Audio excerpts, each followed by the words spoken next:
was an interesting start to the day for many folks trying to use apps or certain apps, websites, or other like web services. That's because of an outage that affected a number of clients of Amazon Web Services. It's one of the major cloud providers across the country. And when it was down for a while this morning, it created impacts for a number of different platforms, things like Disney Plus, Delta Airlines, Amazon, Starbucks, Venmo. I mean, you name it. There were dozens of major platforms that were impacted by this. And earlier today, I had the chance to speak with Matt Rose, who's the CXO of TechRage IT in Winter Springs.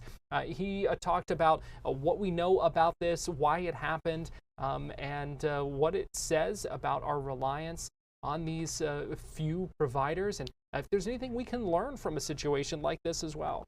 It seemed to start, very early in the morning. The report seemed to happen at 3 or 4 Eastern time that really everything related to AWS globally was having some level of issues, if not completely down.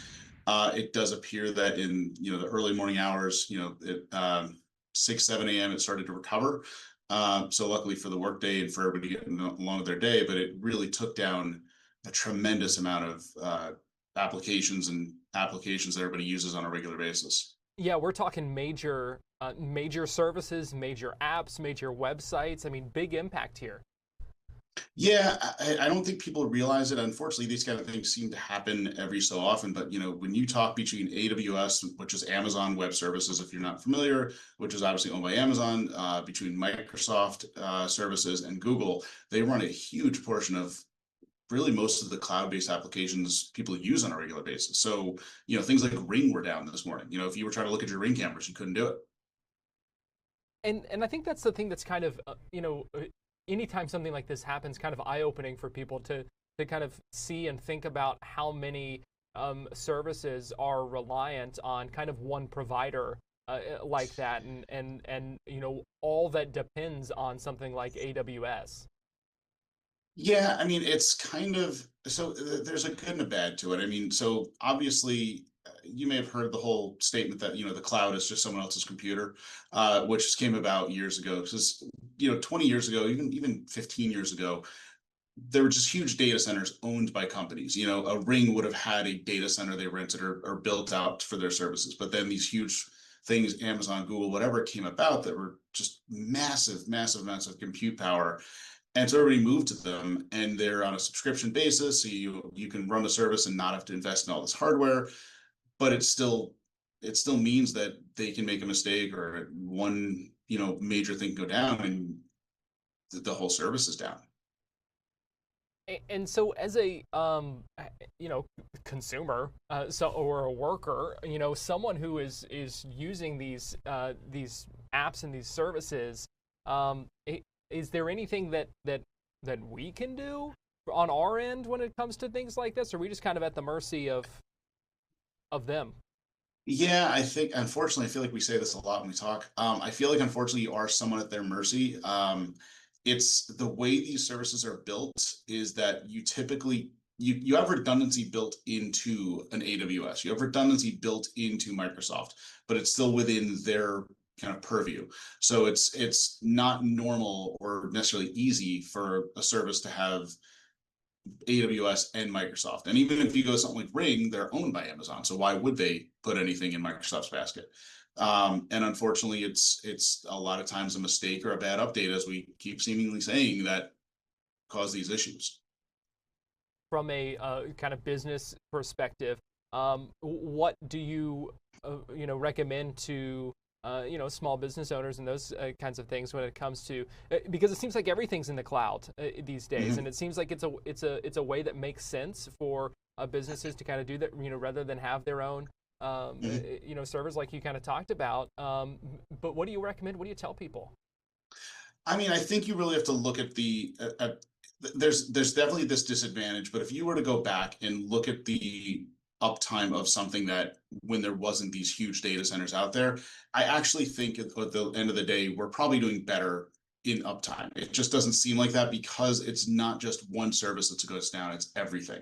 When a company, even a large company like a Ring or any of these others that were affected, go were to go down before, it would only affect one thing, but it probably happened more often when they had to deal with their own engineers and their own hardware. So I think it's still, we're better off. It's just it's really painful because it doesn't just take down one service, it takes down a lot of them. And it's just, and the funny thing is a lot of times what happens at the end of the day sounds kind of simple. There almost always seems to be this issue related to something called DNS, uh, which is funny because it's kind of like if you're using Google Maps and tells you how to get somewhere. If you didn't have Google Maps, you were just driving around. That's what happens when these services go down a lot. It's basically when you go and hit google.com, DNS tells you how to get there. When these services go down, your computer doesn't know where to go. And that's honestly, unfortunately, what happens most of the time. That's an interesting analogy and a good way of putting it there. Is it concerning at all that so many companies and services rely on just a few of these cloud providers, though, and so that we do see when there's an outage like this, it takes down so much?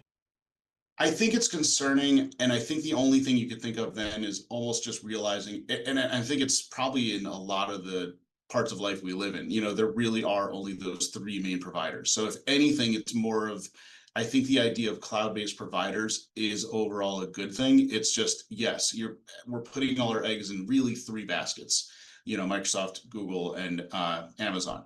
So I think that's the bigger concerning thing. But I also think it's just the amount of money those companies spent to build these is not money that most companies have, and even to get the market share. So I think that's, if anything, the biggest concern you have is just that, yeah, we're putting our stuff in one place, but is there a better option, or is there an easier option?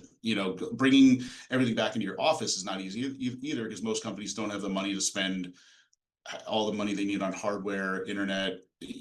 So it's ease, but yeah, the risk is there.